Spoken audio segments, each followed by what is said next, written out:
Hi friends, welcome to Egimendo. ഈ വീഡിയോയിൽ നമ്മൾ കമ്പൈലറും ഇന്റർപ്രറ്ററും തമ്മിലുള്ള ഡിഫറൻസ് ആണ് നോക്കാൻ പോകുന്നത്. അപ്പോൾ പ്രീവിയസ് വീഡിയോയിൽ നമ്മൾ വാട്ട് ഈസ് എ കമ്പൈലർ എന്നുള്ളത് കണ്ടു. അപ്പോൾ കമ്പൈലർ പോലെ തന്നെയുള്ള ഒരു ലാംഗ്വേജ് പ്രോസസർ ആണ് ഇന്റർപ്രറ്റർ. അപ്പോൾ അങ്ങനെയാണെങ്കിൽ എന്താണ് ഇന്റർപ്രറ്ററും കമ്പൈലറും തമ്മിലുള്ള ഡിഫറൻസ്?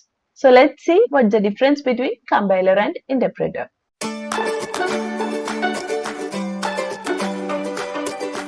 ഈ രണ്ട് ഫിഗർ നമ്മൾ ലാസ്റ്റ് വീഡിയോയിൽ കണ്ടതാണ്. വാട്ട് ഈസ് എ കമ്പൈലർ എന്നുള്ള വീഡിയോയിൽ നമ്മൾ ഇത് ഓൾറെഡി ഡിസ്കസ് ചെയ്തതാണ്. I hope you have already seen that video. Okay, അപ്പൊ ഇവിടെ എന്താ പറയുന്നത്? നമ്മുടെ കയ്യിൽ ഒരു കമ്പൈലർ ഉണ്ടെങ്കിൽ കമ്പൈലർ എന്ന് പറയുന്നത് ഒരു ലാംഗ്വേജ് ട്രാൻസ്ലേറ്റർ ആണ്. നമ്മുടെ കയ്യിലുള്ള സോഴ്സ് പ്രോഗ്രാമിന്, ഒരു ഹൈ ലെവൽ ലാംഗ്വേജിലുള്ള സോഴ്സ് പ്രോഗ്രാമിന് എന്ത് ചെയ്യും? ഒരു ടാർഗറ്റ് പ്രോഗ്രാം ആയിട്ട് ട്രാൻസ്ലേറ്റ് ചെയ്യും. ടാർഗറ്റ് പ്രോഗ്രാം എന്ന് പറയുന്നത് ഒരു ലോ ലെവൽ ലാംഗ്വേജിലുള്ള ടാർഗറ്റ് പ്രോഗ്രാം. അപ്പോൾ ഈ ടാർഗറ്റ് പ്രോഗ്രാം ആണ് എക്സിക്യൂട്ടബിൾ ആയിട്ടുള്ള പ്രോഗ്രാം.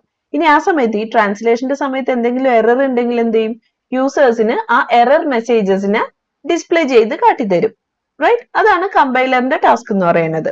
ഇങ്ങനെ നമ്മൾ കമ്പൈൽ ചെയ്ത് കഴിഞ്ഞതിന് ശേഷം കിട്ടുന്ന ടാർഗറ്റ് പ്രോഗ്രാം, ഈ ടാർഗറ്റ് പ്രോഗ്രാം ഞാൻ പറഞ്ഞു എക്സിക്യൂട്ടബിൾ ആയിട്ടുള്ള ഒരു കോഡായിരിക്കും.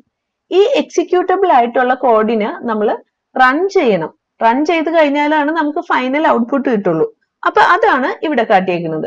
ഇത് നമ്മളുടെ ടാർഗറ്റ് പ്രോഗ്രാം. ഈ ടാർഗറ്റ് പ്രോഗ്രാമിനെ നമ്മൾ സെക്കൻഡ് സ്റ്റെപ്പ് ആയിട്ട് റൺ ചെയ്യും. റൺ ചെയ്യുന്ന സമയത്ത് നമുക്ക് എന്തെങ്കിലും യൂസർ ഇൻപുട്സ് കൊടുക്കാനുണ്ടെങ്കിൽ ആ ഇൻപുട്സിനെ നമ്മൾ ഇവിടെ പ്രൊവൈഡ് ചെയ്യും. അതിന് കറസ്പോണ്ടിങ് ഓപ്പറേഷൻസ് ഒക്കെ പെർഫോം ചെയ്തിട്ട് നമുക്ക് ഫൈനൽ ഔട്ട്പുട്ട് ഇവിടെ കിട്ടും. ഓക്കെ, അപ്പൊ ഫസ്റ്റ് സ്റ്റെപ്പ് എന്ന് പറയുന്നത് കമ്പൈലേഷൻ ആണ്. Compilation means translation of the source program to target program. എന്നിട്ട് ആ ടാർഗറ്റ് പ്രോഗ്രാമിന് നമ്മൾ സെക്കൻഡ് സ്റ്റെപ്പ് ആയിട്ട് എന്ത് ചെയ്യും? റൺ ചെയ്യും. റൺ ചെയ്യാൻ നേരത്താണ് ഇൻപുട്ട് കൊടുക്കുന്നത്. ആ ഇൻപുട്ടിൽ നമ്മൾ വേണ്ട ഓപ്പറേഷൻസ് ഒക്കെ പെർഫോം ചെയ്യും. അങ്ങനെ നമുക്ക് ഫൈനൽ ഔട്ട്പുട്ട് കിട്ടും. അപ്പൊ ഇതാണ് നമ്മൾ കമ്പൈലർ യൂസ് ചെയ്യുമ്പോഴുള്ള ഒരു മെത്തേഡ് എന്ന് പറയുന്നത്. What about an interpreter? ഇപ്പൊ നമ്മൾ ഇന്റർപ്രറ്റർ ആണ് യൂസ് ചെയ്യുന്നതെന്നുണ്ടെങ്കിൽ ഐ ഹോപ്പ് നിങ്ങൾ പ്രോഗ്രാംസ് ഒക്കെ ചെയ്യുന്ന സമയത്ത് ഇന്റർപ്രറ്റ് ചെയ്ത് നോക്കിയിട്ടുണ്ടാവും അല്ലെ? നമ്മളിപ്പോ ഒരു സി പ്രോഗ്രാം ഉണ്ടെങ്കിൽ സി പ്രോഗ്രാമിനെ നമുക്ക് കമ്പൈൽ ചെയ്ത് എറേഴ്സ് കണ്ടുപിടിക്കാം. അതുപോലെ ഇന്റർപ്രറ്റ് ചെയ്തും എറേഴ്സ് കണ്ടുപിടിക്കാം.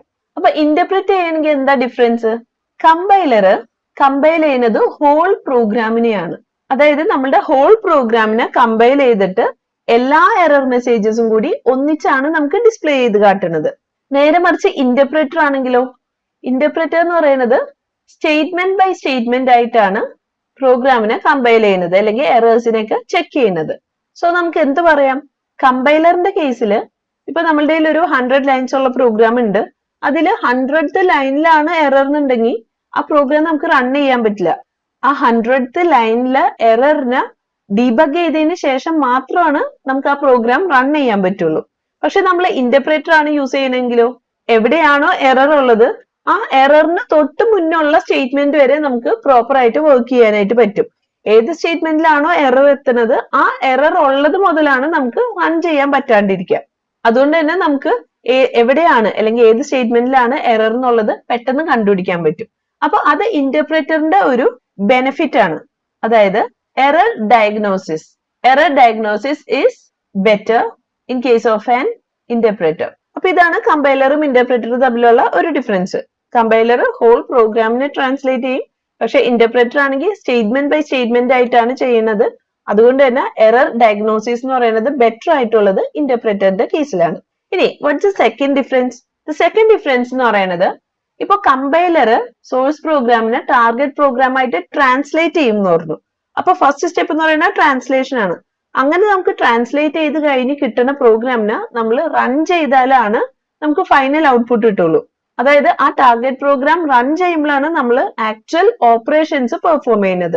ആ പ്രോഗ്രാമിന്റെ അകത്ത് നമുക്ക് എന്തൊക്കെ ഓപ്പറേഷൻസ് ആണോ പെർഫോം ചെയ്യാനുള്ളത് ആ ഓപ്പറേഷൻസ് പെർഫോം ചെയ്യുന്നത് റൺ ചെയ്യുന്ന സമയത്താണ്. അതുപോലെ ആ ഓപ്പറേഷൻസ് പെർഫോം ചെയ്യാൻ നമുക്ക് എന്തൊക്കെ ഇൻപുട്സ് വേണം ആ ഇൻപുട്സ് ഒക്കെ യൂസറിന്റെ കയ്യിൽ നിന്ന് വാങ്ങുന്നത് റൺ ചെയ്യുന്ന സമയത്താണ്, in case of A compiler. നേരെ മറിച്ച് ഇന്റർപ്രറ്ററിന്റെ കേസിലാണെങ്കിലോ, ഇന്റർപ്രറ്ററിന്റെ കേസിൽ ഇങ്ങനെ ടാർഗറ്റ് പ്രോഗ്രാമിലോട്ടേക്കുള്ള ഒരു ട്രാൻസ്ലേഷൻ നടക്കണില്ല. നേരെ മറിച്ച് ഇന്റർപ്രറ്ററിൽ നമ്മൾ എന്താണോ ഓപ്പറേഷൻ പെർഫോം ചെയ്യാനുള്ളത് ആ ഓപ്പറേഷൻ ഡയറക്ട്ലി എക്സിക്യൂട്ട് ചെയ്യാണ് ചെയ്യുന്നത്.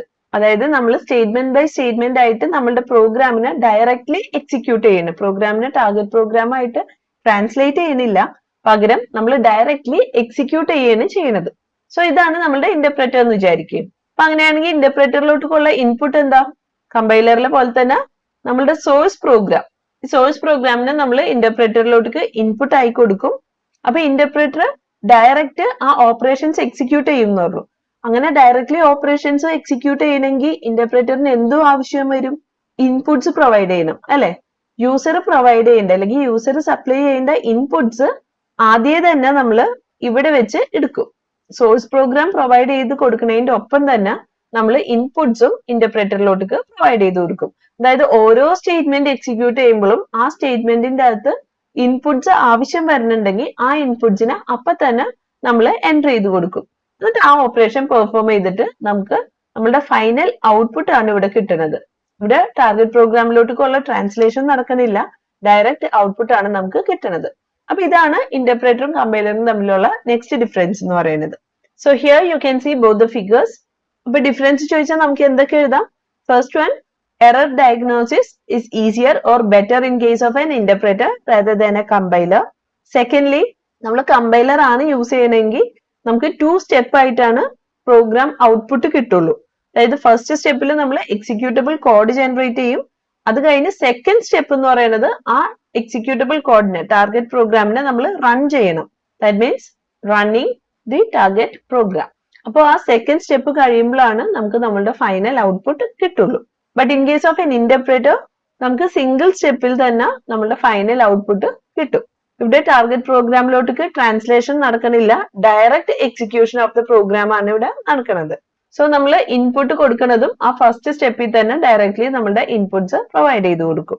അതുപോലെ നമുക്ക് എന്ത് പറയാം? കമ്പൈലർ ഹോൾ പ്രോഗ്രാമിനെയാണ് ട്രാൻസ്ലേറ്റ് ചെയ്യുന്നത്, ഒന്നിച്ചാണ് ട്രാൻസ്ലേറ്റ് ചെയ്യുന്നത്. But in case of an interpreter statement by statement ആയിട്ടാണ് ആ പ്രോഗ്രാമിനെ എക്സിക്യൂട്ട് ചെയ്യുന്നത്. അപ്പൊ ഇത്രയൊക്കെയാണ് കമ്പൈലറും ഇന്റർപ്രറ്ററും തമ്മിലുള്ള differences. I hope it's clear, and if you have any doubt you can comment it down. So stay tuned for the next video. Happy learning.